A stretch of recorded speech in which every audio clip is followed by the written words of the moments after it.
Let's now shift our focus to Europe, where Russia's superior war machinery continues to make the NATO's eastern flank members very, very nervous. And as a result, 6 NATO countries are joining forces to build a so-called drone wall to protect their borders. You heard that right. The NATO states along the US-led bloc's eastern flank are preparing to bolster their protection against what they termed unfriendly countries. And this is going to be done using drones. Announcing the decision on Friday, Lithuania's Interior Minister, Agnė Bilotaitė, said that the move comes at a time when the world is witnessing a rapid pace of drone development, fed by the war in Ukraine. As per reports, the drone wall in the works is expected to add to physical barriers and surveillance systems. And it does not stop at drones. The NATO members bordering Russia in Europe are also beefing up their borders with fortifications, hubs, and telecommunication systems. The other NATO states taking part are Lithuania's Baltic neighbors, Latvia and Estonia, as well as Poland, Finland and Norway. Details such as funding, the timeline, the technical aspects of the project are not clear at the moment, but reports say that the European Union funds could play a role. In fact, reports also suggested that each NATO country had to do its homework. Apart from coordinating with other NATO allies, each country has been focused on boosting its border infra. The 6 countries taking part in the drone wall project met in the Latvian capital last week. They discussed security threats as well as the issue of non-military tactics like instrumentalized migration, citing past instances where Russia or its ally Belarus sent masses of undocumented asylum seekers from Africa and West Asia over their borders. More than 2 years of the war in Ukraine has spurred lightning-fast innovations in airborne, land-based, waterborne drones. Since the war in Ukraine started 2 years ago, NATO nations bordering Russia have worried that they could be the next target after all. Their efforts at ramping up defenses at the border are driven by fears that the Baltic Sea could become Putin's playground from where he can terrorize other members of the NATO. Finland, for that matter, which joined the NATO in 2023, shares an 832-mile border with Russia. They have accused Russia of weaponizing migration against the Nordic nation. Of course, Russia denies this claim, but the Finnish government fears what it calls a hybrid attack by Russia. They say it could restart at any moment.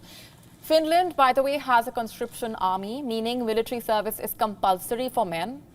And as part of its efforts to safeguard its border, Finland plans to change those rules so as to allow thousands of reservists to help patrol its border with Russia. Meanwhile, Poland, last week, Poland signed an agreement with the US for the delivery of a $960 million airspace reconnaissance system.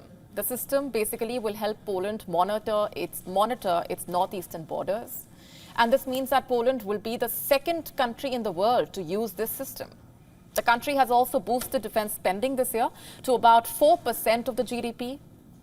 Its goal, like other nervous members of the NATO, is to strengthen its armed forces following Russia's invasion of Ukraine.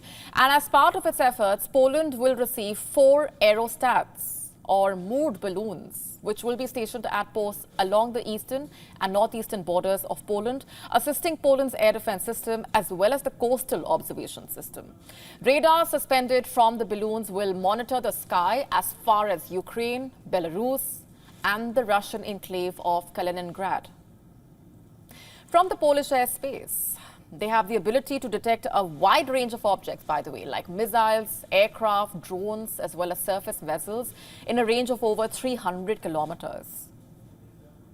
Meanwhile, Lithuania's State Border Guard Service also has a new drone unit.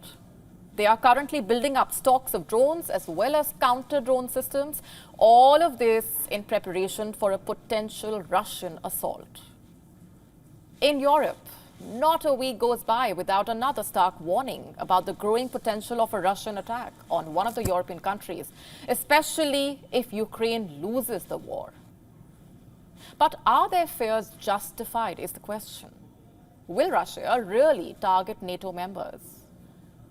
Remember, if Russia indeed attacks any one of the NATO members, it would push the US in direct confrontation with Russia, sparking a World War III.